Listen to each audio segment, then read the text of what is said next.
Rio Hondo Prep Football is one of the best kept secrets in all of Southern California.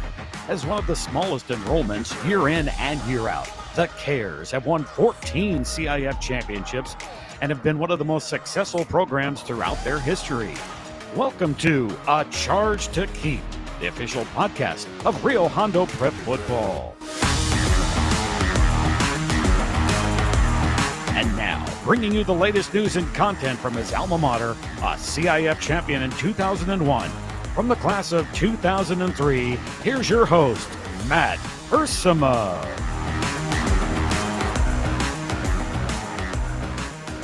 What's up, guys? Welcome to another episode of A Charge to Keep, the official podcast of Rio Hondo Prep Football. Is it hot enough for you guys out there? Oh, it's just summer, no big deal. The heat is up, and hopefully so are the air conditioning bills as, summer is moving along, and we are almost to July. It is July, or to August, excuse me. I'm behind. It is currently July 27th. This will air on July 28th. And excited to get to that month of August because, yeah, I know summer's almost over and school's around the corner, but that also means football is here. And specifically August 19th, Rio opens up against Francis Parker down in San Diego for their week 0 opponent. A little road trip to start the year. It has been an exciting summer. Not only did the boys go on a great summer trip, where they saw a lot, learned a lot, grew together. But the podcast, man, has been on fire. It's been as hot as the heat outside. We have had some amazing guests. If you haven't had a chance, man, go back and look. Early in the summer, we talked to Coach Carson, kind of mapping out the summer. We heard from some assistant coaches, got to learn them a little bit. AJ Corsini, Will Tarico, Ed Drain, Pastor Rocky Seto, who coached at USC and for the Seattle Seahawks, who will now be on the coaching staff. He's been on the podcast. We've heard from Navy SEAL BJ Jacobs from the class of 1998 from Rio Hondo Prep. It has been awesome, and it has been a pleasure. People thank me all the time, but the pleasure has been all mine. It's an honor to do this. Getting a little burned out here as the summer is ending and football season gets going, but by the time we kick off, it will just be that weekly routine, right, of Sunday or Saturdays maybe this year with game recaps and, of course, our Friday night games. So looking forward to getting to kickoff. There's going to be a few weeks of practices here in August that I'm excited about. I'm going to try to get out to and interview maybe some of the boys and get you fans who aren't able to maybe see practices, get you some insight. And hey, maybe I shouldn't have to, but maybe you're going to say, hey, the boys aren't working too hard today on a certain Wednesday or whatever. It keeps the boys accountable. And now I have no doubts they're going to be working really hard. They've been working hard all summer and just very, very excited to get this thing going. So this will be kind of our final special summer episode, if you will. Starting next week, we'll be talking to Coach Carson again to map out what's going on, building up to the season. We'll get an update on maybe the practice schedule, kind of a depth chart, so you guys get to hear about who some of the players are, returning guys and newcomers, right? That's always fun. And then once practices start, there's the Meet the Team again event on August 12th, a Friday night that we will be at, and we'll probably release an episode the day after so we can get some content on that. And then it's game day, man, August 19th, Saturday, a few weeks. So it's coming really quick. And I hope you guys have enjoyed talking about the past, the present. Last week's episode honoring the 50-year anniversary of Rio's first championship in 1973, talking to three fine gentlemen there as well, recapping that. So it's just been a great summer, and I appreciate all the kind words. And so it's weird where you get inspiration from. And I do a lot of thinking. Sometimes it's my greatest asset, but it can also, you think too much in your head. Sometimes it can hurt you quite a bit. Today is July 27th. And on this day, 15 years ago in 2008, unfortunately, I lost my mother. And it was only a few short years after graduating high school. And I just remember being in my early 20s and thinking, wow, how am I gonna move on? What am I gonna, it's just like, I gotta go through life without mom. That doesn't seem possible. And she's been with me every step of the way, but every time around this year, every year around this time, I should say, I definitely put a lot of thought into her, and just like, I know the day's coming. And so it got me into thinking about parents, and specifically the parents of Rio Hondo Prep. And my mom was such a loyal supporter of me and my brother, and people she never even met or knew before, just that they wore the Rio Hondo uniform, and she was a very great supporter. And I just remember as a player always looking up in the stands and seeing where my parents were. My mom was was loyal and passionate. My father, as loud as can be, kind of a quiet guy at heart like me, but when football kicked off, he was a different person. And so I just remember when I played, whenever things would happen, I'd kind of look up and see my parents and know where they were. And even after I was done playing, they would come and support people, again, kids they didn't know, but they were Rio Hondo people. And so my parents were going to support Rio Hondo fans. I think that's one of the beauties of Rio Hondo football, is that when parents of kids, when they move on, when they graduate, hey, it doesn't mean you still can't come back to games and support, to Friday night to relive it. And we're all part of this. This is all one big club. So it goes on forever. I remember watching games or playing games and just looking up in the stands and seeing people that I was like, their kids are long gone, have moved on, and they still come to games. It's just something special at Rio. And so I thought, not as a way to honor my mother, but just, I don't know, man, you get in a certain frame of mind and you start thinking about the past and also the future. And I'm always trying to come up with ideas for the podcast. This summer's been awesome. We got Navy SEALs and 50-year anniversaries, recapping summer trips. I'm incredibly proud of this stuff. But I thought, as I was kind of thinking of my mom a week or so ago, I was like, knowing this day was coming up and knowing that I would be releasing an episode the day after her unfortunate anniversary, I was like, you know what we never really got to hear was from the parents. Occasionally you'd hear parents get up there at a pie auction or something, or say, oh, we're proud of our guys, right? We're proud of our sons. But I was like, you know what? Let's talk to the senior parents. Let's talk to each of them individually, just do a 10-15 minute interview and ask them, what has been your thoughts of your sons going through the program the past few years? For some of these guys, you'll find out here in the next few minutes, some of them transferred in as juniors. A good chunk of them did. And so they didn't get the junior high experience at Rio, or even the early underclassmen years of Rio. But I still think everyone who is now a senior has really gotten their fill of the Rio Hondo football experience. I know the players have, and you're going to hear today that not only that, but the parents have, and the parents contribute so much. They get off work early. They make sure the coolers are full of drinks and their sandwiches and food and their kids' equipment. The laundry's done right. Mom and dad do so much.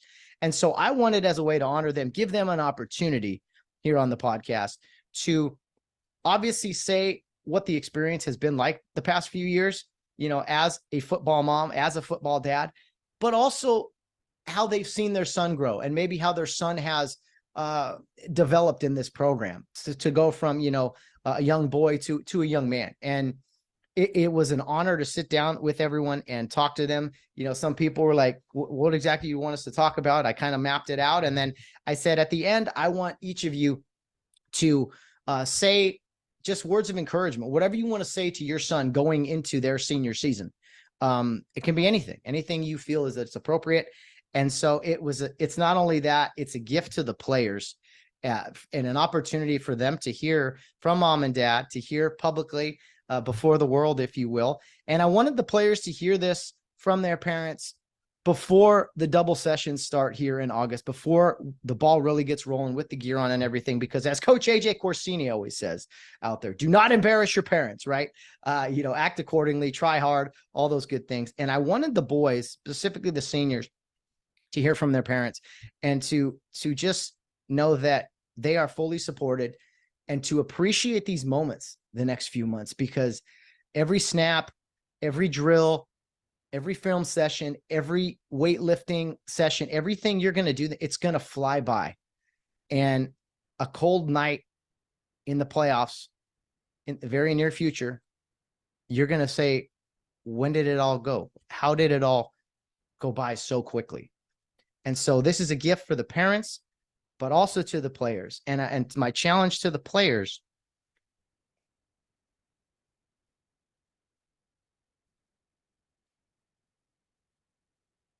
not just the seniors, but to all the young men, appreciate your parents. I know you guys are teenagers and I don't want to hug mom. I don't want to tell dad, everything that's going on. We've all been there, but I want you guys to appreciate mom and dad, because You never know how much time you have with them. And I'm not here to make this podcast about me. I never am. I just want the young men to know that the people that love and support them, we don't always know it at the time, but you appreciate it later on. And so that's why I wanted this immediate kind of gratitude session here on the Charge to Keep podcast, not only for the parents to say a few kind words about their sons and to maybe educate us as fans, right, a little bit about the young men that are going to represent all of us here in the next few weeks. And people may ask, why does kids at alumni at Rio Hondo, what, you know, you guys watch a podcast and you care about your high school football team, even though you haven't been there in 30 or 40 years? Yes, we do. Because these young men who take the field on Friday nights represent themselves, their families, and everyone who has ever worn the crest on their helmet. Anyone who's worn Rio Hondo across their chest. It's a charge to keep forever. So this is just a few short interviews with the parents of each of our young men. I was unable, unfortunately, to chat with one of the parents, the Berry family, Owen Berry, a senior, a transfer from Maranatha just last year, transferred in as a junior. He was a team manager for Rio the past couple of, or last year, I should say. He's going to be suiting up this year, playing football, I think, for the first time. So that's something really special. Kind of reminds me of Cody Nelson, last year, who was a big time player for Rio Hondo, stepping up as a senior. And did get a chance to talk with the Berry family because there was some unforeseen incident that came up. So our prayers, our thoughts and prayers are with them for sure. But we were supposed to record tonight. Didn't happen. So I wanted to say a few things about Owen there. I did get a chance to record a brief message with Mrs. Shelley Berry, Owen's mom, who had a few nice things to say about her son. But I wanted to say a few things about Owen. Again, I don't know a lot of these guys, still getting to know them over the years. And what I heard about Owen was that Owen is, transferred from Maranatha. The family, they came over, they're just all in on the program. They go to youth church. Owen has grown in confidence the past couple of years. He's going to play football this year after being a manager. So I think that's a big deal. Coach Carson said that Owen did a vlog of the summer trip, some kind of like video blog throughout the thing. So, and a very good student and a unique outlet, unique sense of humor, I will say. Those are a few things I heard from Coach Carson, as well as a few other colleagues on the staff to kind of describe Owen Berry. So we're not going to hear an interview from him. Unfortunately, maybe later on down the road, if it works out, we can do that. That's why I like planning these things out and recording them way in advance so that everything gets done in a timely manner. But again, an unforeseen situation popped up in the Berry family, so they were unable to do their interview. But I guess the next best thing, I did get a chance to hear a very quick voice message from Mrs. Berry. And as a reminder, guys, you can always send in voice mails on the Charge to Keep podcast. It's under anchor.fm / charge to keep. I'll send you the specific links, but you can always send in a voicemail. It's a 1 minute limit, or shoot me a text with a voice message. It works as well, but I like kind of having voices heard on the podcast. So before we get into the remaining 6 interviews I have, that each go about 10, maybe 15 minutes each, with the families, I want you to hear a brief message from Mrs.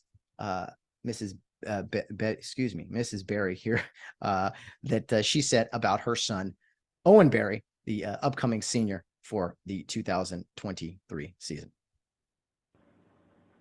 Owen, Dad and I want you to know how incredibly proud we are of you.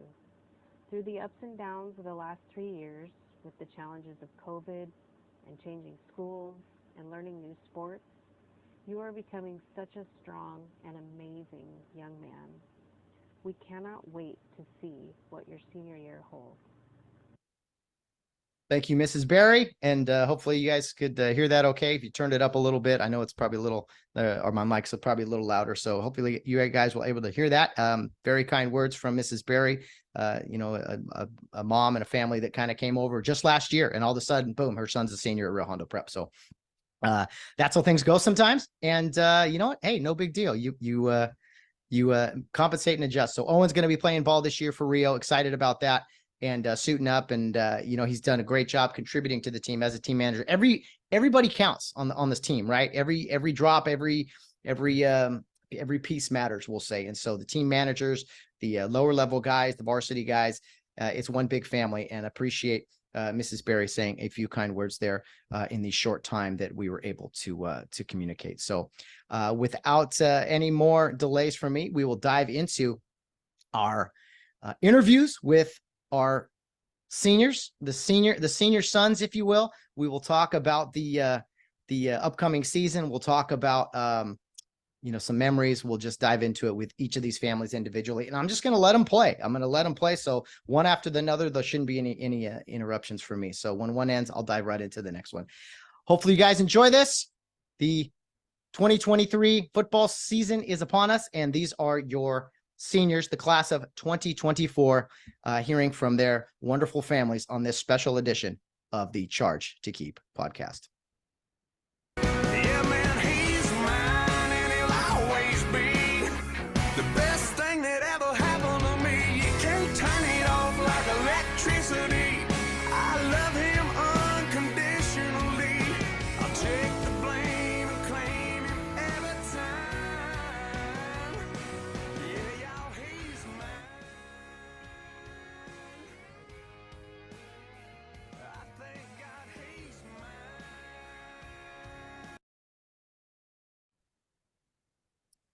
Okay, I am now joined by Mr. and Mrs. Mustaine, the proud parents of senior quarterback Alex Mustaine, who transferred in last year to Rio Hondo Prep.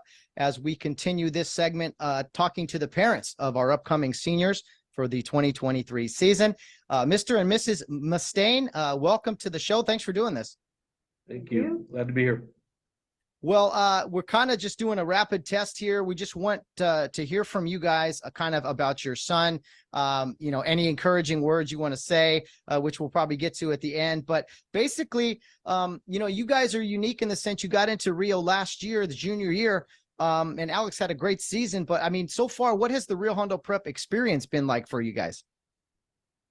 It's been a very diverse experience for us. He's coming from public school, and as I'm sure you guys keep up, there's a lot going on, but we were challenged to move closer, and we kind of always felt, he's a multi-sport kid, and the challenge came out to us from the Curtis family that this is a neat opportunity. Rio does things that just aren't done out in any other places. And so we looked into it. We spoke to Coach Carson and came for a visit, and it was a neat fit. Alex is kind of one of those kids who just kind of does everything, and so that was the draw for us. Rio is a neat place that expand the opportunity to grow in the Lord, and then also have opportunities athletically to grow there, and just a neat, safe place to grow as a young man. Well, I will say from my brief interactions with him last year, and Mrs. Mustaine, I'm sure you're probably really happy about this. The kid is always smiling. I don't think I've never not seen. I happen to be on the sidelines. No matter how good or bad things are going, that kid is just free-spirited. He's happy. I'm like, hey, there's a game going on right now. And he's just like, yeah, I know, I'm having a great time. So he's always smiling out there. He is. A lot of people say that about him. It's just part of his personality, I guess. Well, he's I'm sure he got a lot of that from you guys. He played at Crescenta Valley High School for the first couple years and then transferred in last year with the junior. And I remember seeing him being like, man, he's got the part. He looks like a quarter. I was never very tall. He's got a good height on him. And started the year as a backup, but then filled in. I mean, when you come to Rio, as you mentioned, hey, you don't just play one position. They got him playing tight end and defensive back and kicking. So he kind of learned to do everything. Yeah, it was a very unique experience for him because coming in, he'd never really played defense before. He's always been groomed as a quarterback. The kicking game kind of came with that because of the previous history as a soccer player as a natural fit. So when Coach Carson's like, hey, look, we need him to expand in some other areas, I said, good luck, Coach. I go, because he's never done it. So you're going to have to, put him where you need him and, just kind of guide him along the way because he doesn't know very much other than that. So it was unique. I think they started him out at free safety and then at receiver. They put him a little bit tight end because of his understanding of how things worked. And so it was just a unique experience. I think he played, 3 different positions and all of them first time. So from that respect, outside of quarterback, those were all new things for him to learn. And the challenge of learning the new system at Rio, it took a lot of study, and he continues to learn and grow. I know he's spending time learning that again, still with Coach Johnson and Coach Carson, put in film time this summer and continue to, role practice and work. So we're definitely excited for the opportunity to see the team grow this year and go. Yeah, I mean, welcome to Rio. You dive in and you're gonna play everything. I mean, you're gonna contribute every which way you can, and he definitely did that last year. I thought he had a very good season. To me, it would appear that he didn't even look like he was someone that was new to the program. It looked like he was had been involved for quite some time. I never want to bash other schools or anything like that, but as far as coming to Rio, did you guys see a difference right away from either the coaches or kind of just the way things, the business was handled? I mean, you guys seem to really embrace the program right away. I know Alex did. I mean, was the difference in kind of the Rio Hondo way? Did that just jump out to you guys right away? Yeah, like I said, it's definitely unique coming in from like the outside perspective. But I'd say what helped him transition was because we were looking at it the prior year. Even though he had played at Crescenta Valley High School his sophomore year, he still stayed in touch with a lot of the guys.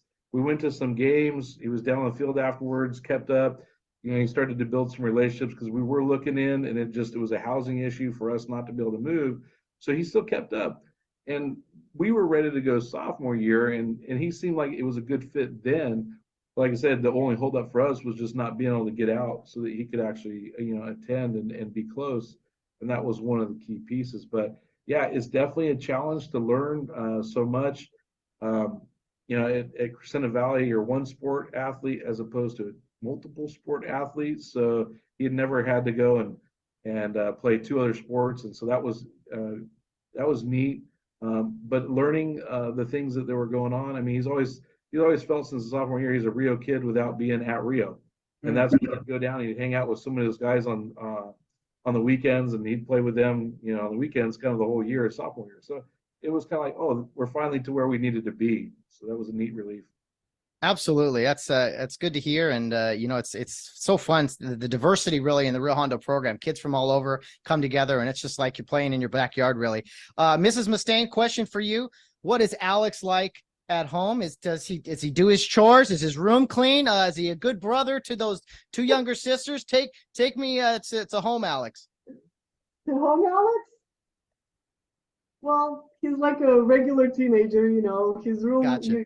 he has to be told to do things like everybody else, I'm sure. But for the most part, he's always been kind of like a really laid back teenager and just easy to get along with. Good stuff. Very, very good stuff. And you mentioned beforehand, you guys have two younger daughters who it's looking like they're going to be going into Pearl and Rio as well.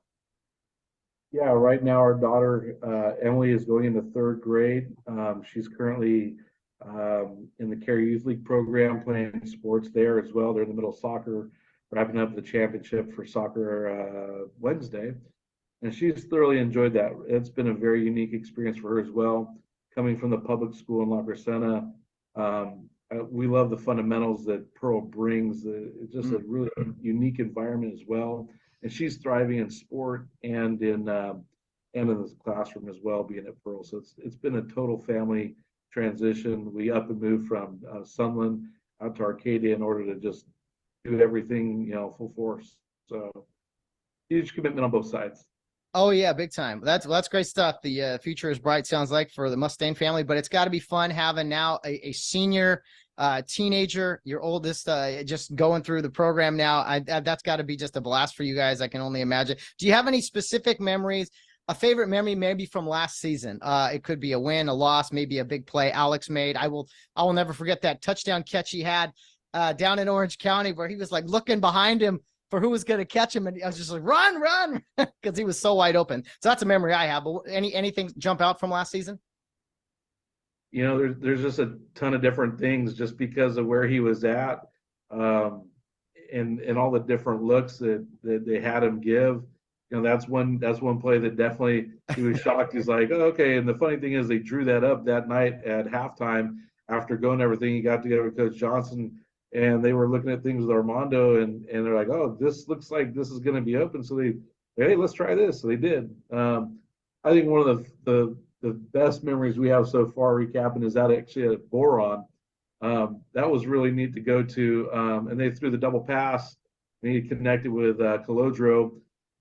But what made that so fun and special to us is we watched that when we came back and they finally put that up was the commentary in the background. Oh, it's so Absolutely priceless. it was great. The visiting coach, yeah, or the home coach. I think they Somebody. said, I think he, he had a little accent on him too, and he was like, "Oh, here we go, hickory dickory!" Like, and I laughed so hard myself. Yeah, the bomb, that was awesome. So, good stuff. More big memories ahead for this season. As we kind of wrap up this short segment, just I want to say thank you to you guys for all you do for the parents. The program couldn't exist without the support of the parents and everything, but just any words of encouragement, anything you guys want to say directly to your son. It is his senior season. It will kick off here in a few weeks.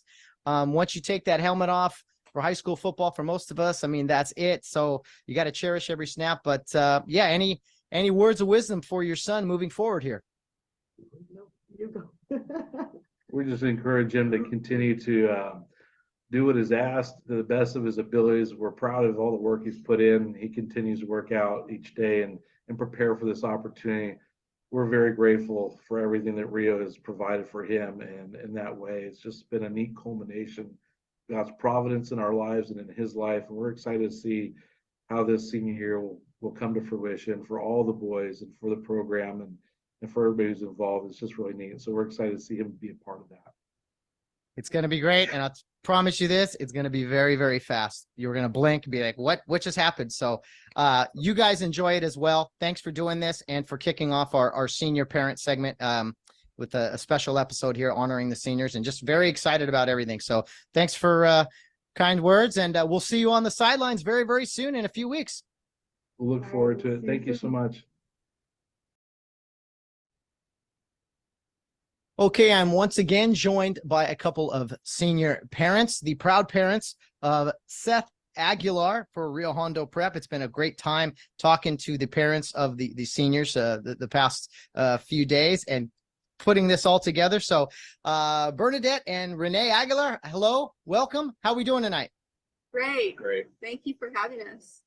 Oh, absolutely. It's my pleasure. And it's a chance to give the parents of the seniors a little bit of a voice, when they get to hear about their kids and you guys see them behind the scenes at home and everything. So we get to learn a little bit about them and get to hear about their experiences, just kind of raising teenagers. Now you guys had an older son who graduated Rio just a couple years ago. So you're kind of redoing the whole thing over again in a short time.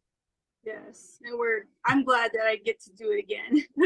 I'm kind of savoring this. The first one it's really hard, and then you think, okay, I got Seth, and of course we're still there alongside Joaquin, but senior years are very emotional and intense.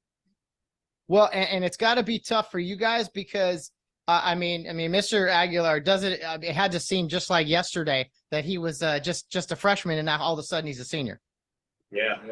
Time has flown by, especially with sports, bouncing around everywhere and getting to practice and to games. Flies.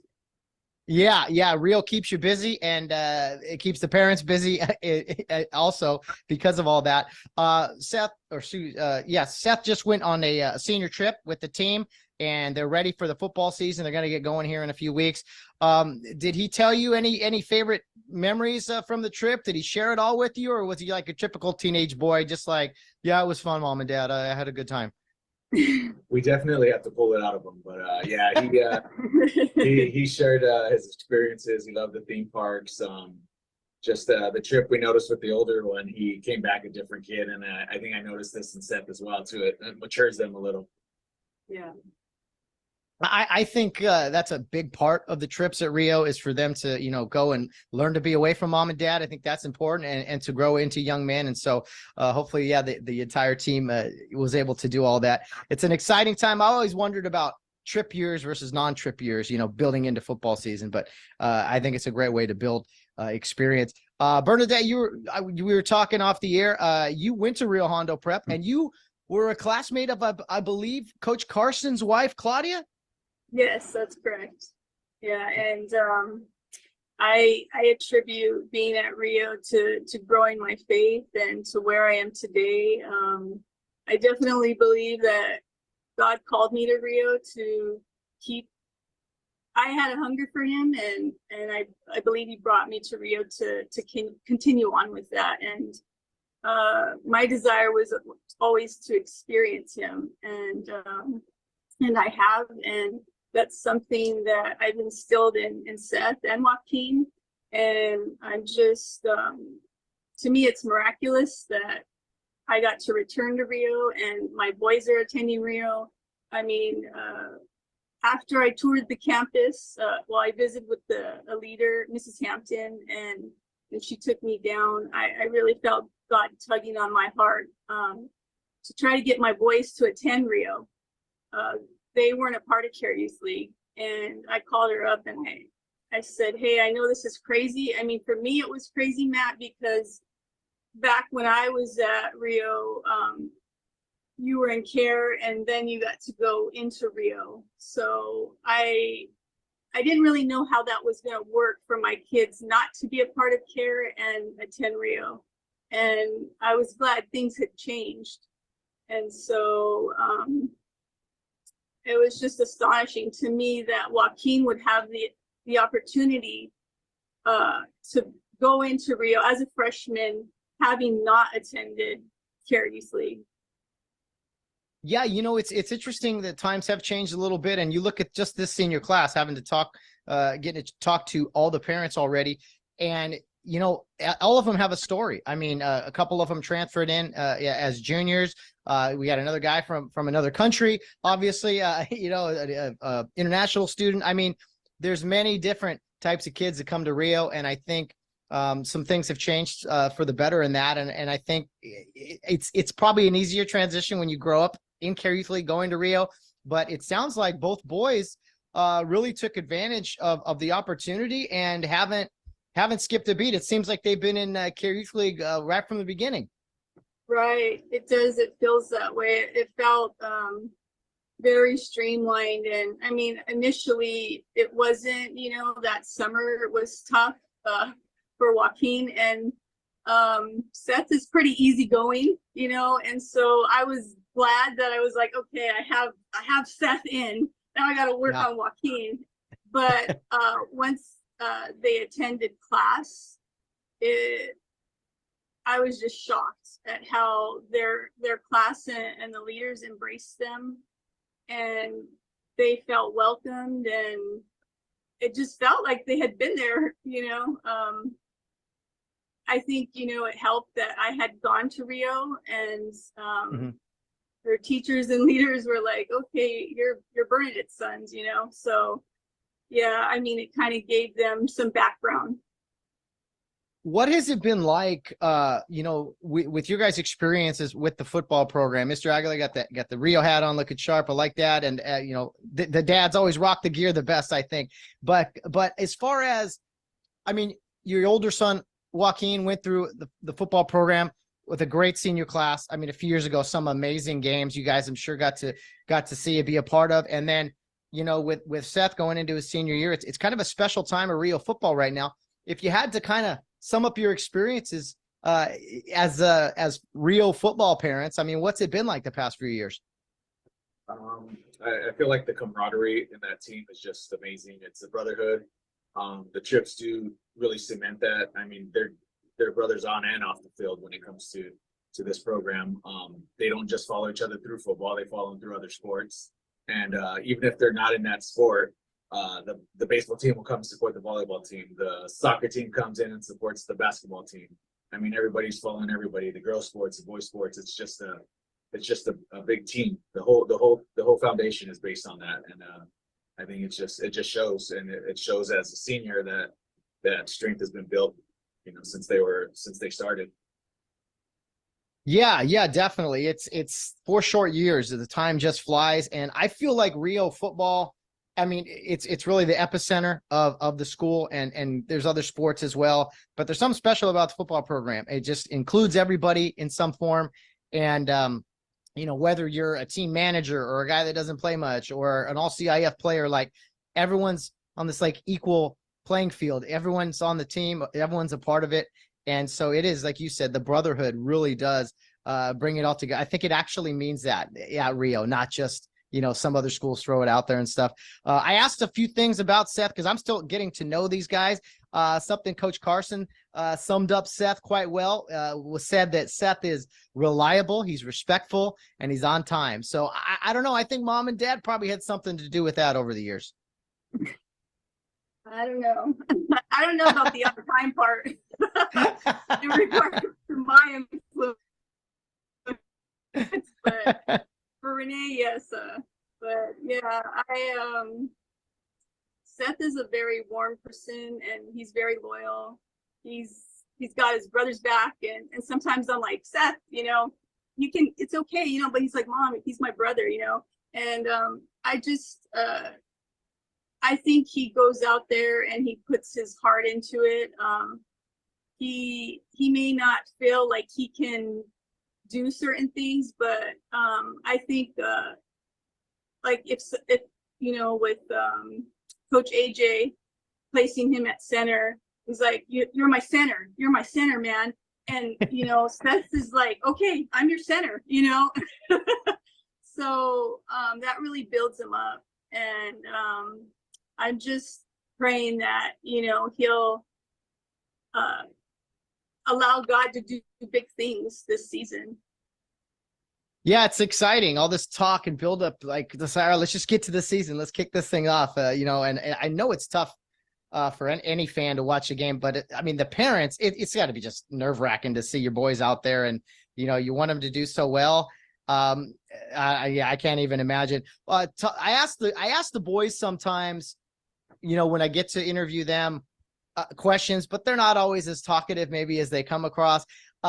What are some things you could tell the fans, let us know about Seth just as a person, maybe what he's thinking of doing after high school, or I don't know, how would the fans get to know Seth Aguilar a little bit better? I'd like to get to know Seth Aguilar a little better. Guy's so quiet. Quiet. Yeah, he's just a man of few words, but when he does say those words, they're usually pretty important. But you need a laugh, if you need a smile, just walk around Seth and he'll get that out of you. Yeah, and Seth is passionate. He has his passions. He loves music and movies.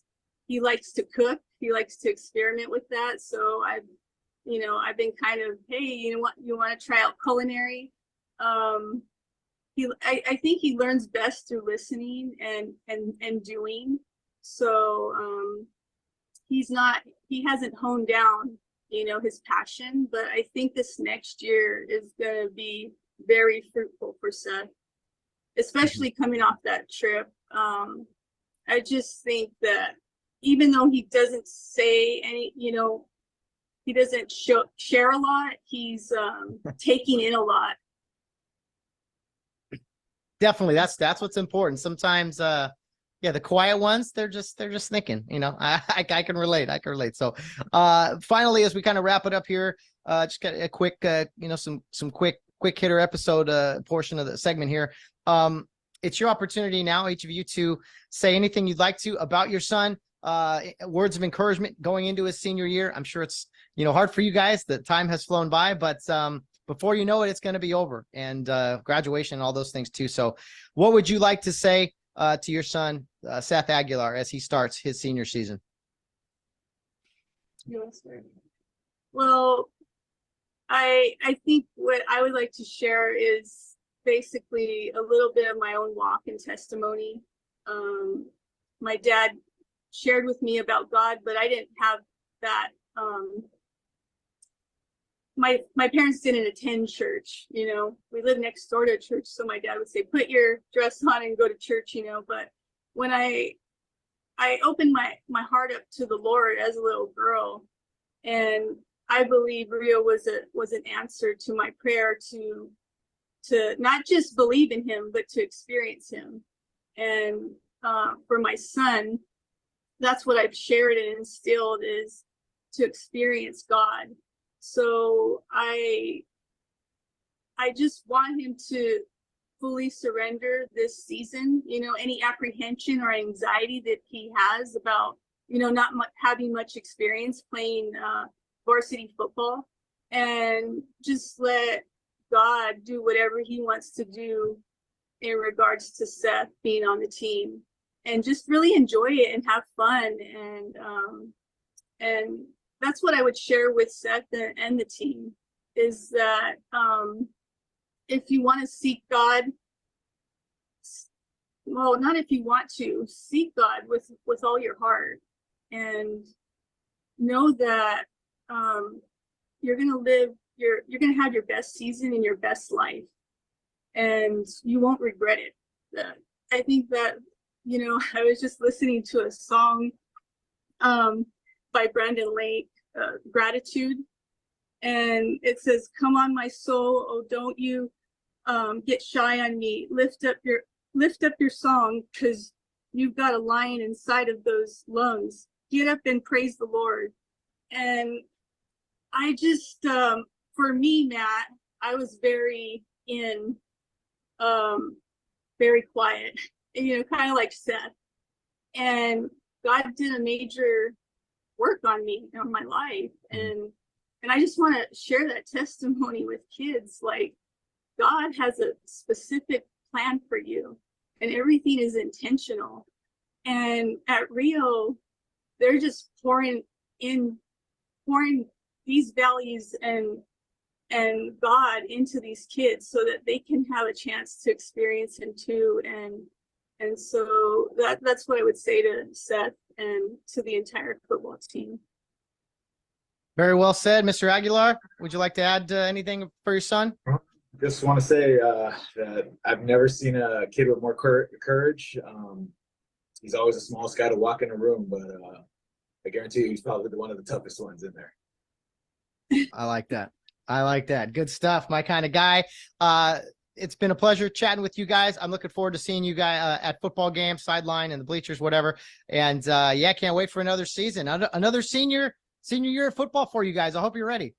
Yes, Matt. Thank you so much. I just want to thank you for this opportunity to think about the upcoming season and to pray for the team and pray for the boys. And I just appreciate your podcast. I think it is a wonderful tool that Rio has. I'm grateful for your gift. Well, thank you very much. It's an honor and a privilege to be able to do it, and it brings me a great deal of joy as well. The privilege is all mine. Thank you again, Mr. and Mrs. Aguilar. We'll be seeing you in a few short weeks. Thank you, man. Thank you.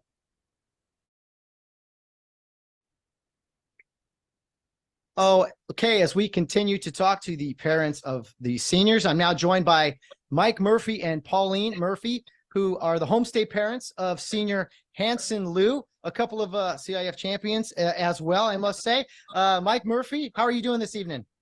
Great. How are you, Matt? I'm wonderful. Happy to be with you guys. And Pauline? I'm doing great. Thank you. Well, thanks for doing this. Appreciate you and the other parents talking to me about the seniors. You guys have a unique situation, an international student who stayed with you for, over 4 years. And if you could talk to me about kind of when you guys first met Hanson, when he first came over and started staying with you guys. Well, like most international students we get, when he came, he didn't speak much English, so it was kind of hard. And unfortunately for him, he came the second semester of 8th grade. Unfortunately for him, right after he came is when COVID hits. And so, they had to learn from home, which is not ideal for an English language learner. So that was basically, I think, pretty much his first year, because it was the second semester of 8th grade, and then 9th grade. I think the first semester they were also at home. And so not ideal circumstances to be in a foreign country trying to learn in a foreign language. I mean, I think high school is hard enough for anyone, but try to imagine learning all those subjects in a foreign language, especially when you're taking a foreign language in a foreign language. Yeah. But he's done great.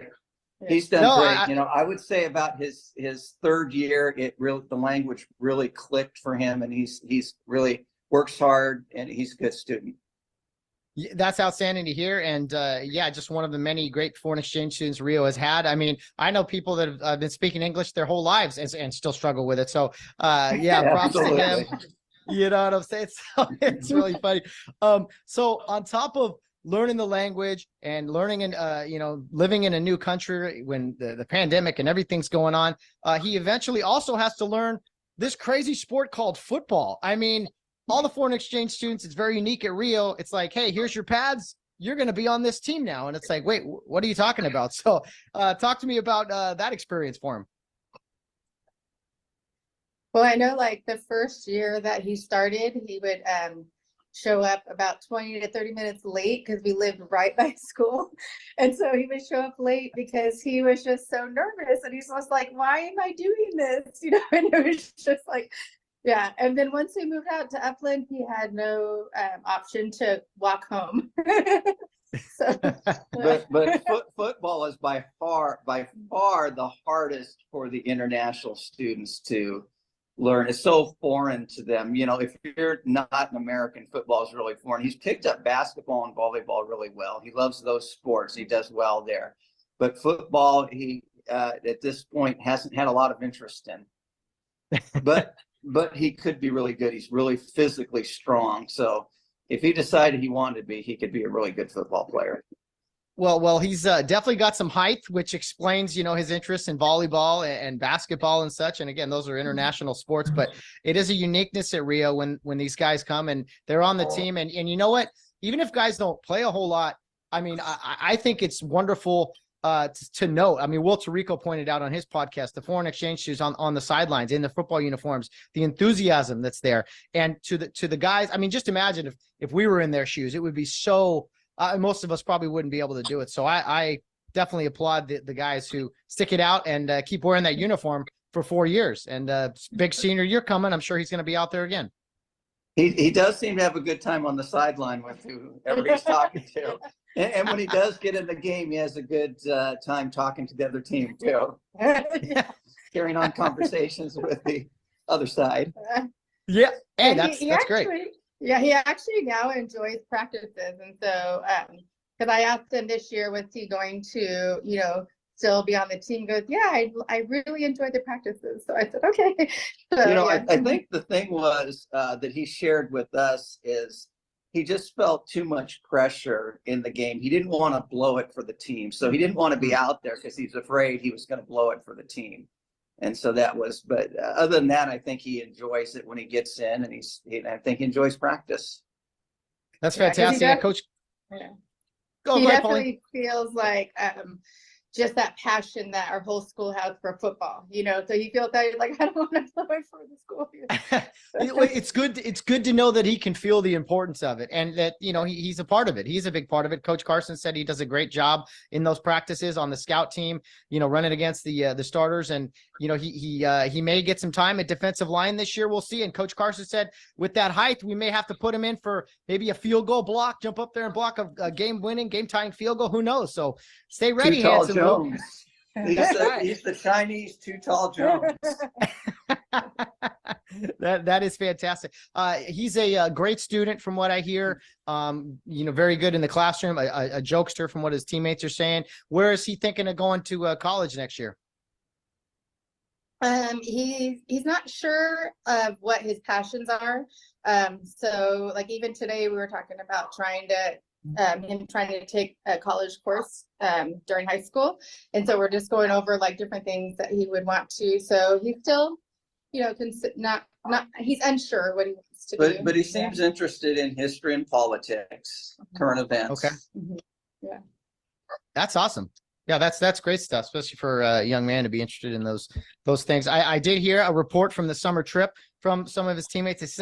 They say he sleeps a lot. I don't know exactly what that means on the bus trips or just, teenage boys, they tend to do that, but I'm sure he's well rested at the Murphy household. He's hard to wake up in the morning. Oh, yeah.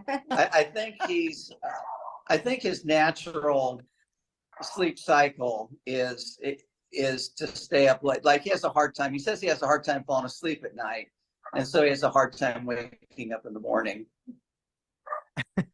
Well, he's done a great job. I mean, I again talked to a few of his teammates. I don't know him that well. I don't know a lot of these kids well. It's just fun to get to know them, because it felt like yesterday we were all seniors, and now we're turning into senior citizens, if you will. So I'm no hair and Matt, great. Since you're on the sideline for the games, you got to strike up some conversations with him this year. Absolutely. I'm going to tell him. He's the tall one. You'll recognize him. He's the tall guy. Absolutely. I'll be looking up saying, hey, what do you think, man? He'll be my go-to for player comments and stuff. There you go. Absolutely. Yeah. I want to learn about all these guys and talk to all of them. So getting to talk to the parents and the families has been really, really cool. Do you guys have any memories of him in his football experience, or any sport really, or him coming home one day and just saying like, man, this happened, or asking him about a game or anything like that the past 3 or 4 years, however long it's been? Well, the thing I remember the most, thing I got a kick out of was just watching him talk to the other team after the play's over. He's still just talking to the guys on the other team. I don't know what he's talking about, but they're having a good time out there. Yeah, in one game he found out that another player was from China, and so so it was so he was excited about that. Just a natural fit, of course. Yeah, Pauline, your dad coached Rio football a long time. Mike, you played in arguably the greatest game in RHP history in 1977, the championship game there. So Rio Hondo football is special to both of you guys. I know Mr. Murphy, you coached me back in the day as well. And I mean, RHP football, I didn't prepare you for this, but I know you'd have an answer anyway. I don't know, what does Rio football mean to both of you guys, being able to go out there on Friday nights and experience it all? I mean, to me, it's very special and unique, but how would you put it into words? Well, to me, there's just nothing else like it, because I started going to RHP football games when I was like first or second grade. Ken Drain was out there, Armin Mascamp. Those were some great teams. And so I got to experience it from a very, very young age. And then I remember so much my sixth grade year, like it seemed like our whole team would go to the game, the old Care Field, Field 1, where we'd be sitting on the floorboard of the bleachers, up front with our feet, our legs dangling over, and our coaches were out there. And I just remember watching those games and thinking, man, those guys hit hard out there. I don't ever want to be out there. But then as I got into high school, it just became my passion. I just loved it so much.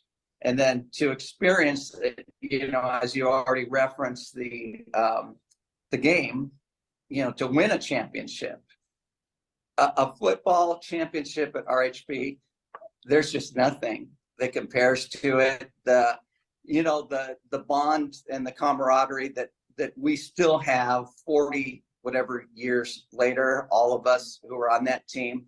And then of course, Matt, to see the guys I coached, so now after I've watched it from a small child, watching like my coaches out there, experiencing it myself, and then seeing the guys I coached like Matt Hersema and Jacob Blake and Landon Goodwell and so many of them, I think I get, almost as much satisfaction out of watching people that I coach, or just people I've seen since they were in first grade, and see them go up through the ranks.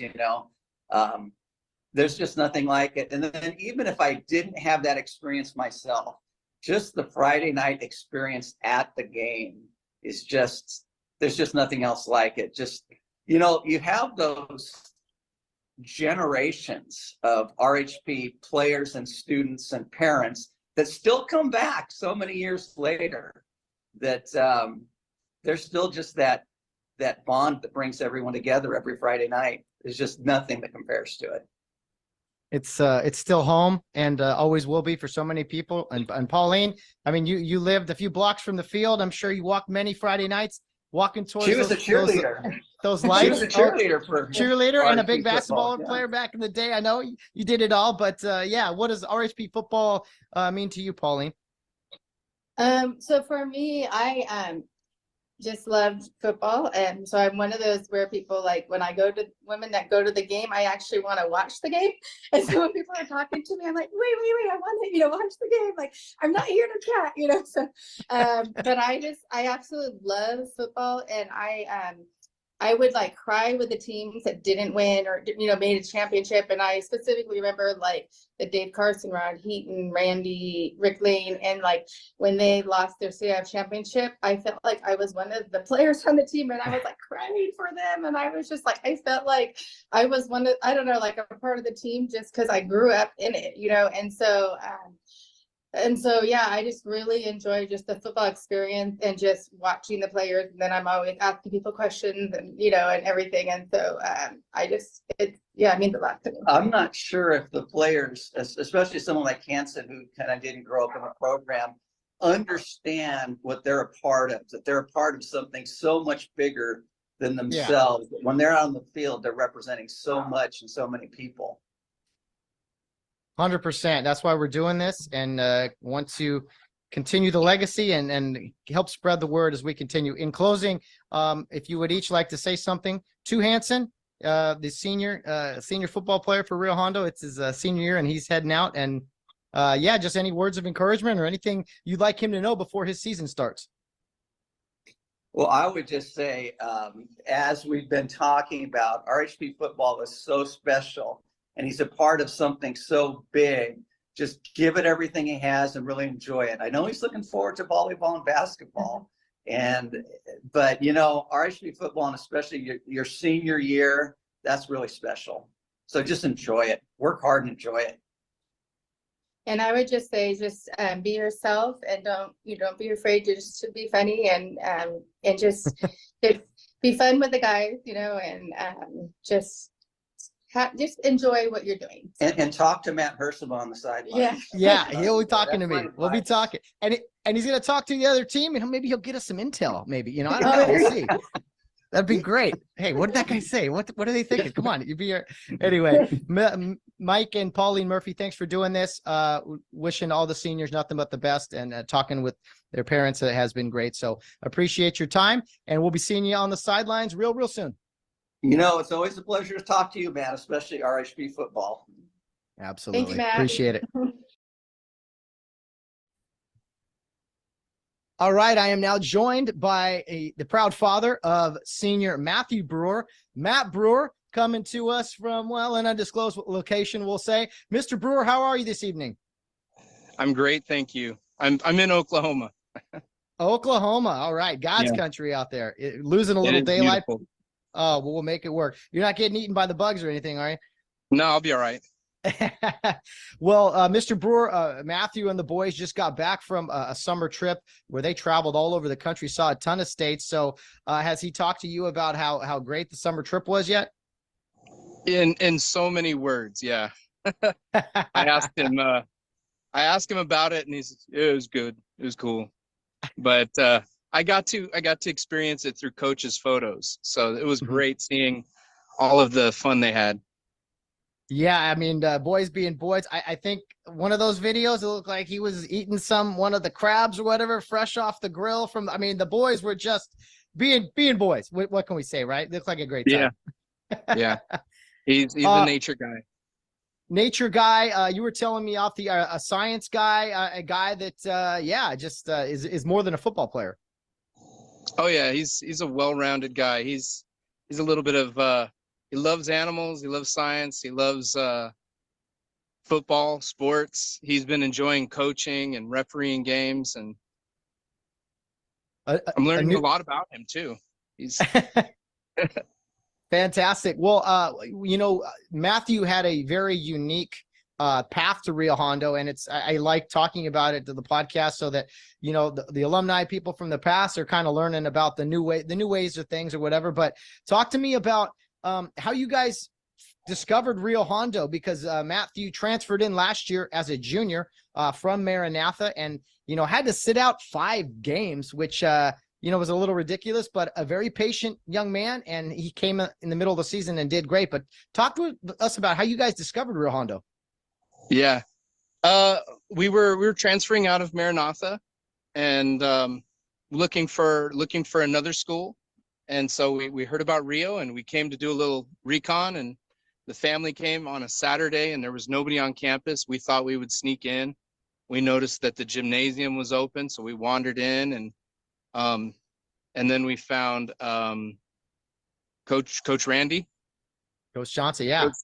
So he was on campus and asked, can I help you guys? And we told him we're looking to come to this school. So it just kind of worked out. And then he gave us a short impromptu tour, and he was really nice about it, and invited us back to do a shadow day.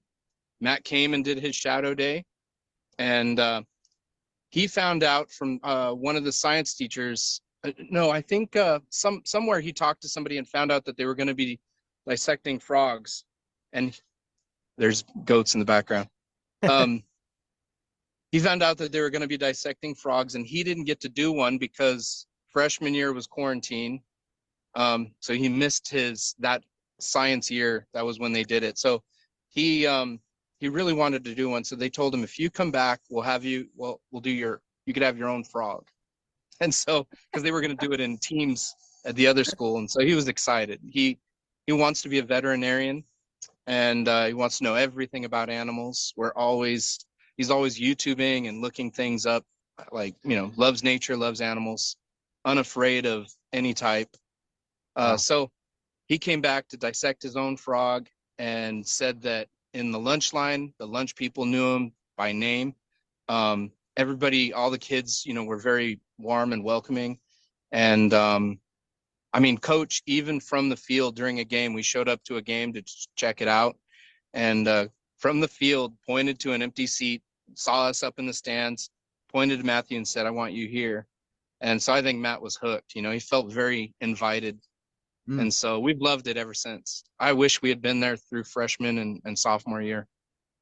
Wow, that's really cool to hear. Yeah, Rio's a special place, and for so many kids, they came up through the Care Youth League program, right? And it's a natural kind of progression. But in recent years, there have been some kids that transferred over, and it's been eye-opening, I think, to them. Was there any adjustment to Rio? I mean, it's a big curriculum. You kind of not just playing football. You're in the band or the choir, and you're doing all these things. Did Matthew just kind of soak all that up? He's amazing. I have no idea how he does it. I struggled in school. I'll still struggle with stuff. I'll get through it, but it seems effortless to him. He seems to do well. I haven't had to help him with homework since the elementary years. He does it, gets his stuff done. The adjustment, what adjustment? He seemed to just melt right into the crowd, and like he's been part of the guys, since their younger years. So it's been so great. Yeah, I haven't seen any struggle in adjustment. Yeah, that's awesome to hear. If you wouldn't know it that he was a transfer kid, in the middle of his high school. It seems like he just came up with everyone. And again, I think that's to your point of kind of the kids and the coaches being very welcoming as well. So it's good to know he fits right in at home there. And he's doing great things. He only got to play in, half the season last year. Do you have any memories from last year of the games he did play, or just the season as a whole? Oh yeah. Are you kidding? We would go home and watch the videos. I think they were on Max Prep or something. He would watch them over and over again. He's going to kill me for saying that. But he loved looking back at everyone's plays and just studying it. There was one play, he was so hungry to get out there. It was the first game he got to play, and he was so hungry to make a tackle. Coach put him out. It was his first time out, and he came from the opposite direction and just did a flying tackle. I don't think he's supposed to do that, but he was so eager. Flew through the air. Another funny one was he told me he was somewhere in the middle, and he saw big ankles, and then he saw small ankles, and he went for the small ankles. And but because he was down on his knees, I guess the ref didn't let that play stand. But it was funny. He got the guy with the ball because he saw big ankles, small ankles, went for that guy, tied him up, made the tackle. It was funny. Go. Yeah, I just can't imagine having to practice all summer and then going through all the practices, all, the season, and just waiting and waiting and waiting. You finally get to get out there. And he was definitely a big impact on the field, and the team really took off with him in there. I'm sure he's going to be hungry to get to play a full season this year. He's got to be chomping at the bit. Oh yeah. Yeah. Ready to go. Study baseball and football all the time. Yeah. And he's a lineman guy, right? He plays offensive and defensive line. Is that right? Yeah. I didn't get to play ball in school, so I'm learning with him. I could throw the ball with him, but that's about as far as I got to teach him. So he's learning a lot. He's teaching me a lot. Well, I think there's a lot of teaching going on at Rio with the coaching staff. They get the most out of their kids. They try to get, average kids good kids great, and great kids to be exceptional. So Matthew's a guy that has definitely excelled. You already talked about him being a veterinarian someday. So he sounds like he's got his future planned out. It's just about enjoying those final football games this senior year. Yeah, he's loving it. He is loving it. He is having a great time, and he has goals, and I have no doubt in my mind that he's going to be successful. I know he's going to do it. Anything he sets out to do, he accomplishes it. Sometimes things I don't want him to do. Right now, his adventure is he wants to go for money, paint curbs, but I'm a little iffy on that one. But he's an entrepreneur. He's always trying something new.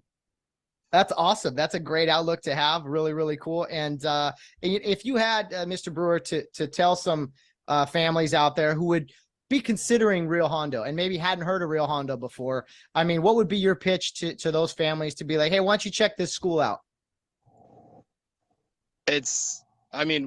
We have felt welcome from the beginning. It's this small school that it's a hidden gem, really. It's been so great for my son, and my next one's going to come up. He's got his 8th grade year, and he's going to go there. He can't wait to join Rio. Can't wait to be part of the team. It's been great. And I understand that many of the teachers are, associate pastors, and we love that. We're Christians, and we love that they're getting people with Christian background, that their ears and eyes are guarded, and that they're getting a strong education, that it's strong academically, and the sports never stop. I love that. It keeps him busy. He doesn't have time to get in any trouble. Well said. Well, in closing, if you would, this is your final opportunity to say whatever you like about your son, the senior. It's going to be his senior year. Words of encouragement, just 30 seconds, a minute, whatever you want to say about your son going into his senior year. Oh, wow. All I can think about is, I'm so proud of you, Matthew. I know that whatever you set out to do, you will accomplish. I have no doubt in my mind. I just pray that you never lose sight of God in it all, and that you seek him in everything you do. I know that he'll give you success. And the only question in my mind is how well I'll handle it, how well I'll handle the chaos, the toys, the laundry all over the floor being missing in my life. Because it's going by so fast. Facebook hits me up every now and then with those on this day 10 years ago, and it's everything I can do not to break down and cry. I love you, son. Go get him.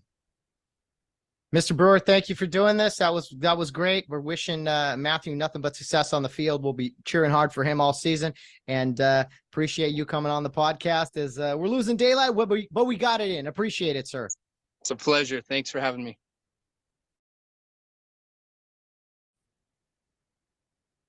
Okay, I'm now joined by the parents of senior Colby Johnson, Rick and Valerie Johnson. How's it going, guys? Are you guys ready for another senior year of football?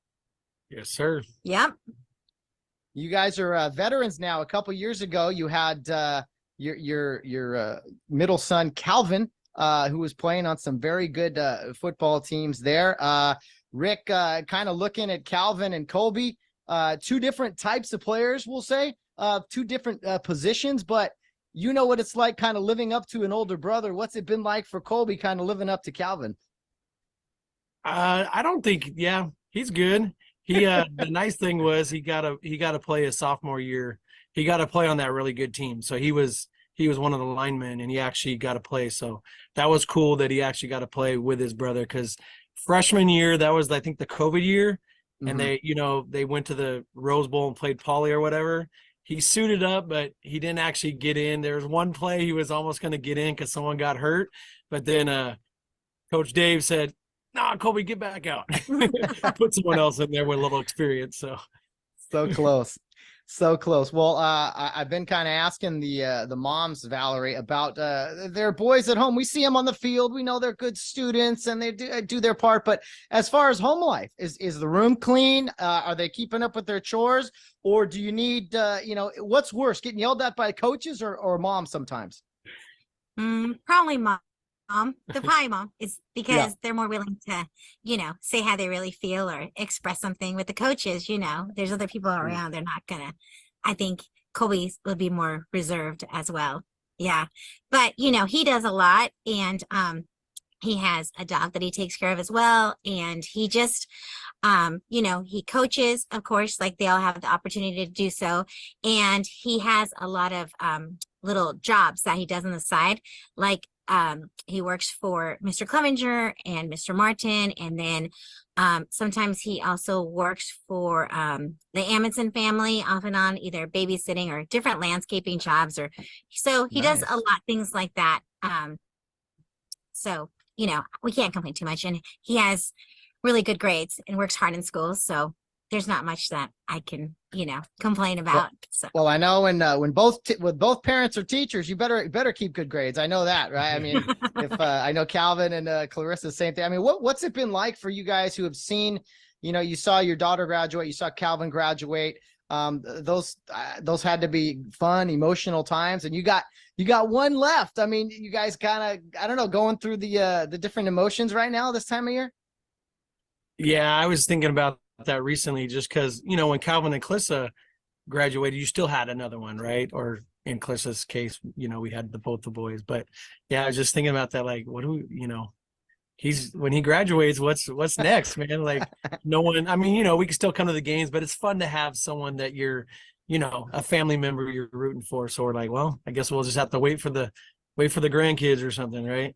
There you go. There you go. Well, Valerie, what about Colby being the youngest? I mean, I don't think, you know, there was too much of them picking on him or anything, but is there a different kind of encouragement with Colby now that they have graduated, they have moved on, and Colby's like the last line of defense there with the Johnson family? He's the only one left, as Rick mentioned. Yes, definitely. They're all really close to each other, and you know, they like spending time with each other. And there have been times where I've been surprised that they kind of Clarissa and Calvin both have kind of pushed Colby a little bit more to try to, you know, encourage him, and they know that he's capable a lot. And sometimes when he wants to, Colby's a very practical person. He's super practical. And so, for example, last year you know, towards the end of the school year, towards the end of a sophomore school year, that is, they get their schedule of classes of what they're going to take and what they're recommending them to take. And so he was having a conversation with me in the kitchen, and Clarissa was there, and he was like, yeah, I think I'm going to take this other English class because I'm not going to take the AP anyways, and I'm not that good at writing. That's not, you know, my strong suit, so I'm not going to do that. And then Clarissa was like, no, Colby, you need to take that AP class. And so maybe you're not going to take the AP, but you need to try. You need to take the more challenging class. And so he is like, oh, well, we'll see. I'm not sure. And I go, why don't you have a conversation with Mrs. Christina Horton? See what she thinks. She's had you in junior high. She knows what kind of student you are when it comes to English and, you know, writing and whatnot. And she knows what you can handle. He was like, okay. And he was kind of like, okay, we'll see, you know, because he knows what his strengths are. And so after he left the room, Clarissa was like, he needs to make sure he talks to her. Like, he needs to make sure that he does that. And then sure enough, he talked to Mrs. Christina Horton. He ended up taking the more challenging class. And then he took the AP exam, and he just got his score back, and he passed, and he got a 4. And where, you know, if he wouldn't have taken that class, he wouldn't have taken the AP test, and, you know, he wouldn't have done that, you know. And then with Calvin, I just noticed that, you know, because he knows what football is. He knows what it takes to play football, you know, also. So he's been there. So especially I noticed that when Colby got hurt, you asked me about that. You know, he got hurt right before they went on the trip. And Calvin wants to be a physical therapist, and he's been working with at Dr. Jeff Fairley's clinic. So he's learned a lot about, you know, different exercises and whatnot. So he put Colby like really fast. He gave him like a regimen of, these are the exercises you need to do. These are the stretches you need to do these 3 times a day. And he was just like really on top of him and trying to push him, which was good that he ended up going on the trip with him, because then it gave us more of a peace of mind. Like, okay, he's going to be reminding him, you know, Colby would do it, but it's just nice to have someone there to, you know, keep you more accountable as well. Yeah, absolutely. The older siblings are always come in handy. You know, kind of an advantage when you're the younger one sometimes. Rick, you're someone that well, everyone contributes in so many ways to the Rio Hondo program. You're actually usually on the sidelines, on the opposite sideline, running the chain crew. So what's it like for you the past few years on Friday nights, seeing both your sons, but you know, recently Colby being on the visiting sideline, having the best seat in the house, really, and also doing you know, a rather difficult job. Yeah, I enjoy it. It does, you know, you can't be a regular fan, like you know, yelling and stuff. So that's the hard part, but it's probably better anyhow, because it kind of keeps me quiet. But I enjoy hearing what the other coaches say.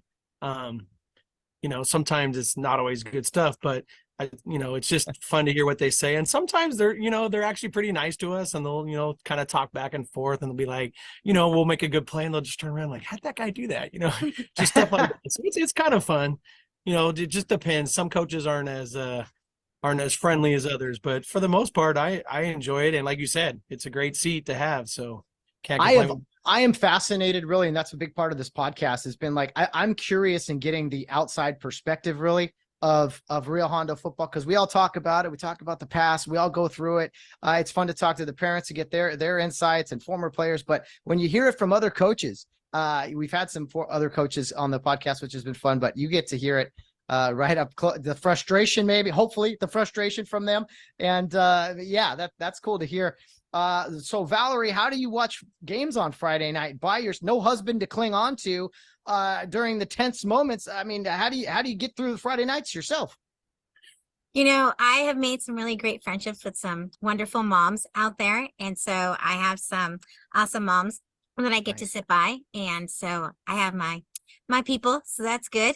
But, you know, I know that Rick likes being out there, and I think it's great that he has that opportunity, you know, to be able to be out there and, you know, help out that way. Honestly, I probably wouldn't be sitting by her anyhow, because I like to stand and kind of walk and move. So it's kind of a social thing for her. So it's kind of cool. But yeah, even when I'm not on the sideline, you know, doing the chains, I usually don't sit in the bleachers, because I don't like to sit down. Dads are not meant to sit. Dad, you can't. And I'm right there with you. But yeah, dads are not meant to sit. They need to, you know, walk around and feel the game, right? You got to feel it. I want to talk just briefly before we wrap it up soon. You know, memories you've had so far with Colby, your senior son playing football the past few years.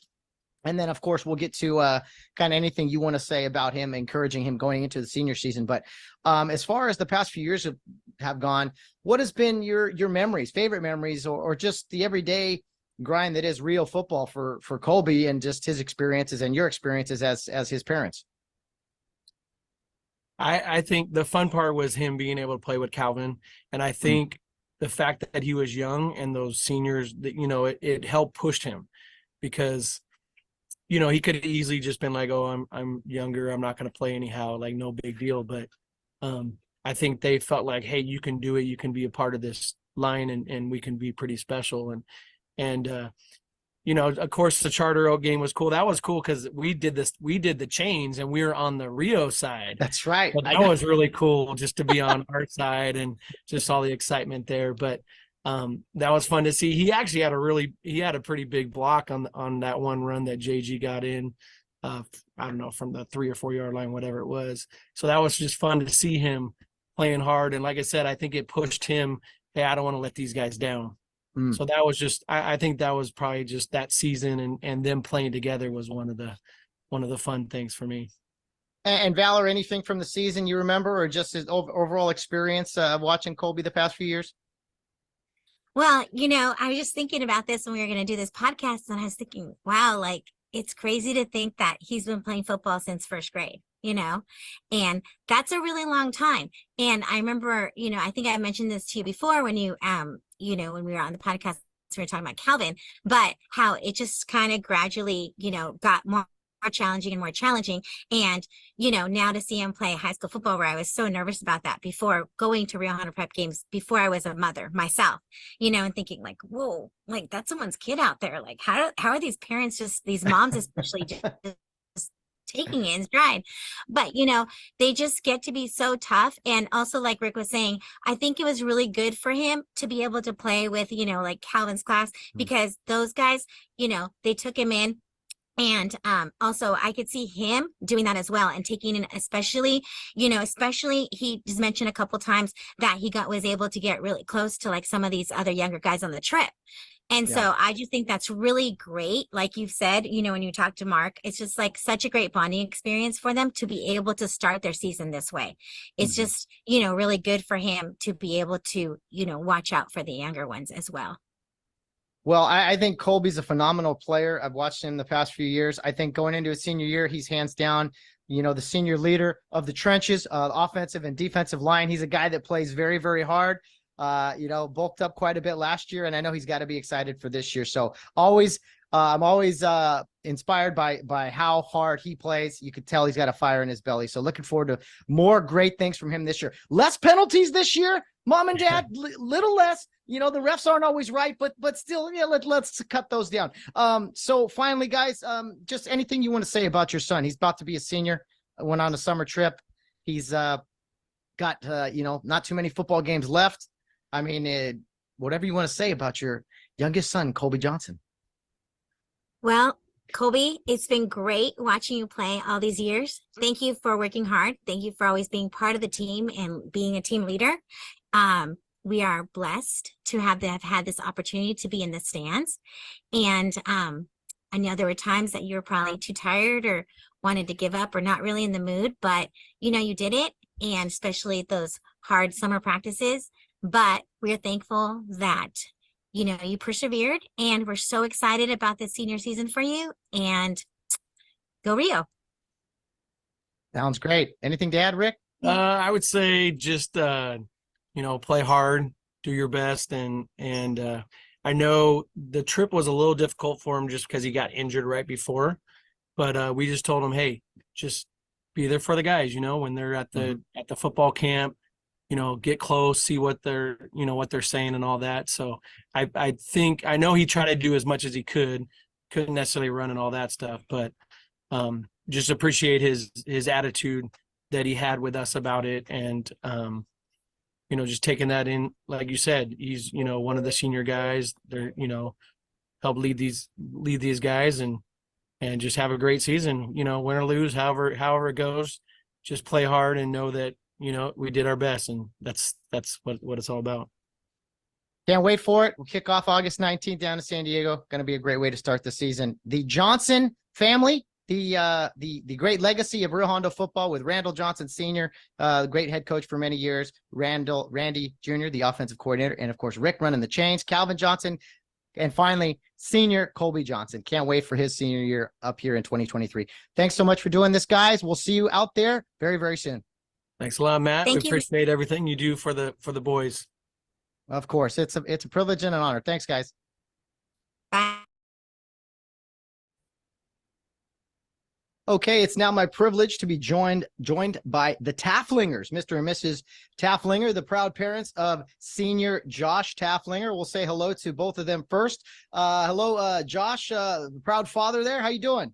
I'm doing well. Thanks, Matt. And Julie, Mrs. Tafflinger, how are you this evening? Great. Thank you so much. Well, appreciate you guys coming on to say a few words about your son. I want to ask you about what it's been like as parents of a senior or going into a senior year, but the past 3 years, what that's been like in the program. But I will first say about Josh, he's a guy that stands out to me. He's he really is a team player in my mind. And I will never forget last season, the very first game of the year, a couple minutes in, him making that big interception to start off the year that really got the team going. So those are the types of things I think about when I think of Josh Tafflinger, your son. Yeah. Thanks. That's one of the things that comes to our mind as well. And I think that was a big highlight for him, definitely. And I think last year, his junior year was, I think it was like kind of like his coming out year.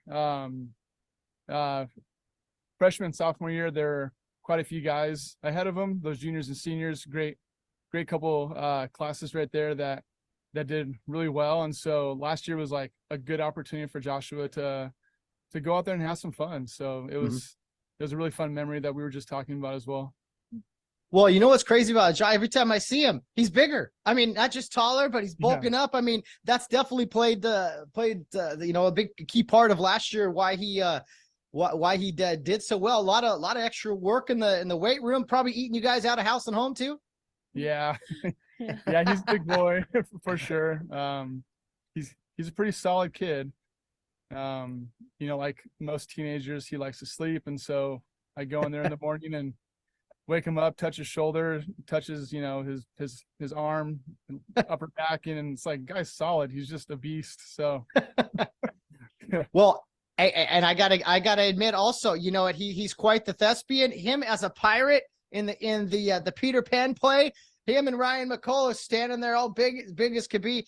Julie, you had to be really proud of him for his performance on stage as a pirate. Of course, yes. And I was a thespian in high school too. So I'm so glad that he's interested in doing that. I'm not sure how those guys manage it all. But yeah, just love to see him on the field and on the stage. Yeah, when you come to Rio, you're going to do everything. You're going to play ball. You're going to be in the play. You're going to play an instrument, sing something. You're going to take certain classes. So you really get the full experience at Rio. But back to kind of football, Josh has had a successful junior year. What is your guys', I guess not just him, but your perception of the football program itself, what it's been like being a part of that? Because we're continuing to try to make that program grow and to get some notoriety here on the podcast. But what's kind of been your experience as parents for a few years? You go first. Yeah, go ahead. No, I just think it's great.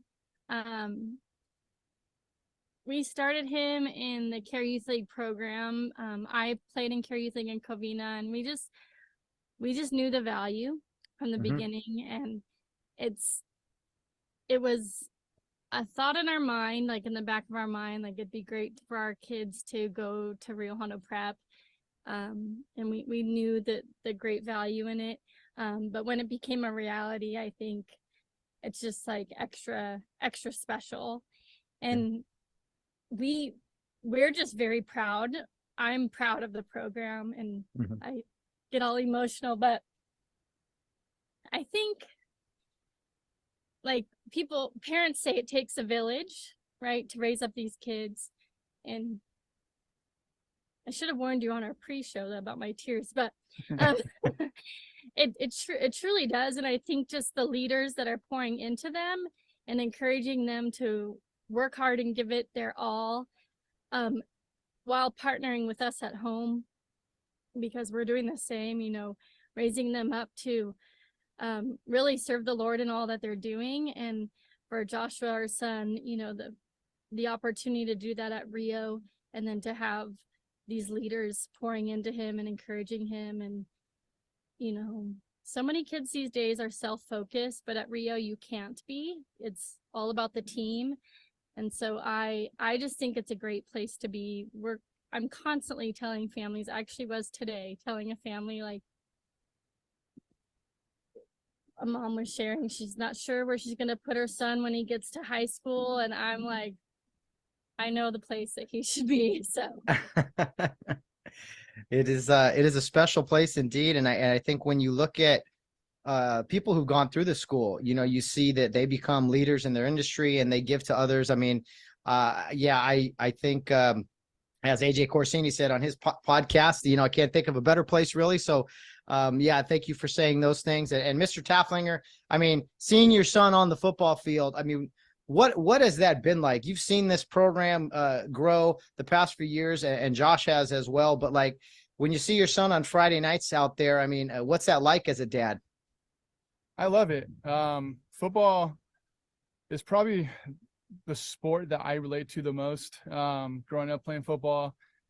And so being able to see him out there, you know, whether he's on the sideline or whether he's on the field, I think, you know, just, and this is for a lot of those boys too, you know, just the fact that they're out there, they're part of that team. You know, they're part of that brotherhood that Rio Hondo does such a great job of instilling into these young men. It brings a lot of pride, not like a selfish, you know, pride, but just really proud of him, proud of the program, just proud of just like if you look at these freshmen, you know, like they come up kind of as these boys, you know, and then throughout their freshman year and sophomore year, junior year, like they are formed into men, and not just what the world calls men, but you know, just from like a biblical perspective as well. And that's something that I really appreciate about Rio Hondo. Just, you know, them raising Christian leaders, Christian men who are different. You know, they're not the same guys as the other 11 guys that they're facing. They are different. So that's something that I appreciate a lot. That is really well said. And I think, I think people can relate to that for sure. That's the goal. And you want to win football games, you want to compete, but there's bigger tasks at hand for sure. You guys were telling me Joshua is the oldest of 6 kids. So talk to me about Mr. Senior now at home, being the oldest of 6 kids. Does he help you guys out? Does he keep the room clean? Is he a leader leading these kids around? I mean, talk to me about Josh being at home. Yeah. His room isn't always the cleanest, but he does a pretty good job of making sure that the things get picked up. But he's really helpful. I think as the oldest of 6, you kind of have to be. Yeah. and so it's been good to see him just in the past 6-7 years, just, you know, from like 10, 11 on up, just really mature and just kind of just be super helpful and just mature. I don't know. How about you? Yeah. I'm really grateful that God gave him us as our first child.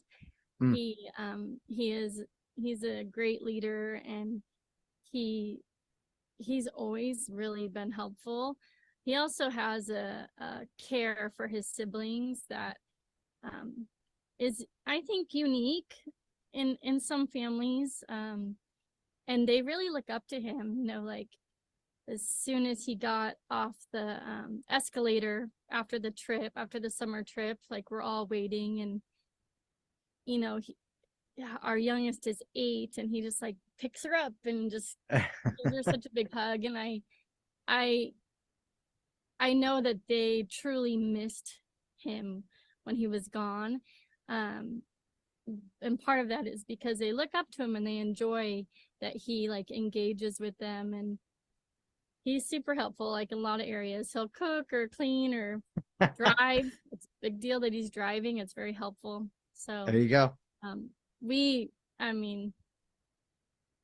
He's easy to have at home, an easy teenager to have. Yeah. That's excellent to hear. He sounds like a team captain of the Tafflinger kids there, if I got to say so myself. And yeah, you know, I think I interviewed him once last year. We'll talk to him again this year, I'm sure. Seems like a rather patriotic guy. I love that. I'm a big fan of that, especially in young kids these days. And then Mr. Tafflinger, you were telling me you've been a part of a program and kind of tied it in with some real students. The Fellowship of Christian Athletes. You can tell me briefly about that for those that don't know? Yeah, sure. FCA has been around for about 70 years now. And their mission and vision is to see every coach and every athlete come to a relationship with Jesus and his church, because they want to see the world. We want to see the world influenced by or impacted by the influence of coaches and athletes. You know, there's a lot of schools that are a whole lot different than Rio. as far as, you know, young men and women who play sports and those who don't, Rio, pretty much everyone plays. But when you look at like most campuses, the ones with the most influence are the ones out there wearing the Letterman jackets. They're the ones that are on the field on Friday nights, or on the basketball courts or the pool or wherever it's at. And the coaches as well, you know. And so if we can reach those coaches and those athletes, and then in return they can reach their campus, their teammates, their classmates, then that's amazing. So when people ask me like, what do I do? Really simply put, I just tell them like, I'm a missionary to coaches and athletes, and just kind of go from there. So it's been great having FCA on Rio's campus the past couple of years. Tatiana Four is kind of the one who got it going there. So thanks, Tatiana. And it's just been great to see it grow over the past couple of years, and what this next year is going to look like as well. And thanks to Mr. Ixta, because he's the one that really, you know, like is supporting the ministry there on the campus. And it's great to like walk alongside the coaches and the teachers, just all the staff at Rio, and just kind of partner with them, because we all have the same goal for these young men and women. So absolutely. Well, it sounds like a perfect fit for Rio, and man, yeah, really, really cool stuff. Thank you for doing that. And we'll try to gather more information on that over the course of the season as well. In closing, guys, this is your opportunity to say whatever you like to about your son, Joshua, his upcoming senior season. You know, we hope there's a lot of football games this year, but there's 10 on the schedule currently. Nothing is guaranteed. So to your senior son, whoever wants to go first, just what do you want to say to your senior son, Joshua Taflinger? I'll go first. You know, Joshua, Jay, you're here. It's your senior year, and it's a big year. I know that God's going to do some really amazing things with you this year, through you, and it's been great to see you out on that field, there on that campus the past few years, and we're really excited and looking forward to what is gonna happen this year. We just continue to pray for you and lift you up to Him, and just pray that you stay safe out there, and just that you are that light to those young men that are around you and looking up to you, and that you are that team player that the coaches want you to be, and that others want to see as well. Why would I just cry? No, I mean, I really can't believe that we're here, like that he's a senior already. But Joshua, we're so proud of you, and it's a joy, an absolute joy to watch you play as a team, to be there Friday night. It's a highlight. I think Friday nights and Sunday mornings are our favorite. So I'm just so excited to see you grow even more as a leader, as you just pour into the guys that are younger than you, but also as you just grow more as a man of God and serve Him and work hard from the minute you get on that field to the minute you're off, and then as you continue to serve Him in your day in and day out, and love Him. So we're proud of you and we love you. Thank you to the Taflinger family for joining me. Looking forward to the season. We will see you guys in a few weeks as we finally kick this thing off. Can't wait for it. Thanks again, guys. Yeah, thank you so much. You're doing an awesome job. We love the podcast. Thank you so much. Appreciate it. Well, that was a lot of fun, getting a chance to talk to all the parents of the current seniors and get to learn a little bit about them and just their experience, right? I always like hearing from different perspectives of the football program, whether it be hearing from coaches from other schools, or the parents of current players, alumni from the past. It's a tremendous honor to do this and to put out content that you guys enjoy. And I look back at our summer episodes, and we've had so many great total views on YouTube and just the audio platforms that it really keeps me going, keeps me motivated to know that people are eating this stuff up. And I hope you enjoyed this unique perspective really from the senior parents. As you know, we're about to kick this season off. The boys are about to head off to those dreaded double sessions, right? That wet grass, the dirty uniforms, putting it back on and going through the drills again and just preparing after all the workouts all summer and all off season. And before you know it, though, it's going to be over. And that's why I wanted to do this episode and get to hear from the parents, especially at a time where I'm always thinking about one of mine specifically. So August is almost here, guys. And man, it's on. It's time to go. We're not going to be talking about the past so much anymore with alumni and everything. It's all about the future. The future is now, if you will. So it's the 2023 football season. Next week, we will have Coach Carson on to discuss some pre-practice, maybe depth chart, some of the practice plans, if you will. We'll record before practices start, but I believe they are getting going here on August 3rd. I believe that is Thursday, and then obviously into the weekend and the following week. I'll try to get us some content from the Meet the Team event on August 12th. If you're in town, stop by Care Field there in Arcadia, and there'll be a nice 2-hour practice. You get to do team pictures. There's going to be food there. We'll definitely continue to promote that up.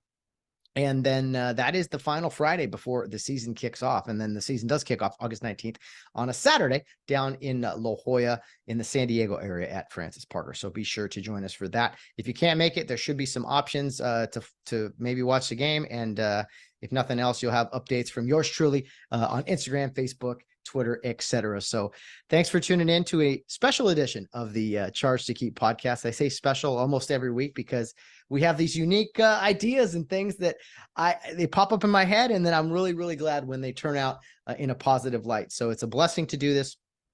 I say the privilege is all mine, but the pleasure is all mine, whatever the phrase is. And to the parents of Owen Barry, Matthew Brewer, I don't want to mess anything up here, Colby Johnson, Alex Mustaine, Seth Aguilar, who else am I missing here? Sorry, I should have written these down. Hanson Liu with the Murphys. And was that everybody? Let me just look at the photo we posted today. That's all we got to do. To the parents of everybody, and I appreciate you sitting down. And Josh Tafflinger, who you just heard at the end, the very end, the Johnson family. Thank you for sitting down with me and just talking about your sons, because one part of doing this podcast, Owen Barry, of course, the family didn't get a chance to sit down with us, but to hear from everybody else, it's just a tremendous honor and a privilege. And I hope the alumni who's maybe living in a different state or something, they can look back and it kind of gives them a little juice. They'll be like, man, the season's about to start. I don't even know these kids, but now you get to know a little bit about them from their families. So that was the goal of all this, that when you're sitting on a TV or a computer cheering for Rio on a Friday night, whether you live in Washington, D.C., like Maynard Bojorquez, or up in Oregon, like Steve Almond and John Lee, or maybe even in another country, like I know we have some listeners and some fans tuning in, that you get to know these boys a little bit more. And my goal the next few weeks and months is to, get more of the kids, the microphone in front of them, get to learn about them, whether they're sophomores, juniors, seniors, whoever it is, and get to hear from them on the weekend, the post-game shows, of course, and then maybe some of the Instagram and Facebook videos that we do after games. But you got some interesting insight tonight from the parents of these great senior men, and just appreciate them and all they do. Seriously, they do a lot more than I do. I just turn a microphone on and talk Rio football. That's kind of easy. But to the parents, it's all the car rides, the meals, the medical care, whatever it may be. They do so much for their sons, and we get to kind of just reap the benefits of them working hard and playing hard football for Rio Hondo Prep. Thanks for tuning in, guys. Appreciate you, the listeners, as the show continues to grow all summer long. There's been great interest in for the upcoming season, and it's a chance to go down memory lane, but also talk about the future and the current state of the program as well. And I think it's alive and well. Rio Hondo Nation, the Rio Hondo family is alive and well, and it is a family wherever you come from, wherever you're at. You know what? The RH on your chest means something special. So appreciate you. We'll be back next week. Thanks again to the parents. It was a tremendous honor to talk with you guys, and we will be back next week for more great content on the Charge to Keep podcast. And as always, guys, as a kindly reminder here at Real Hondo Prep, to be humble in victory and gracious in defeat, because we always have a charge to keep. A charge to keep I have, a God to glorify, a never-dying soul to save, and fit it for the sky. Arm me with jealous care, as in thy sight to live. And O thy servant, Lord, prepare a strict account to give.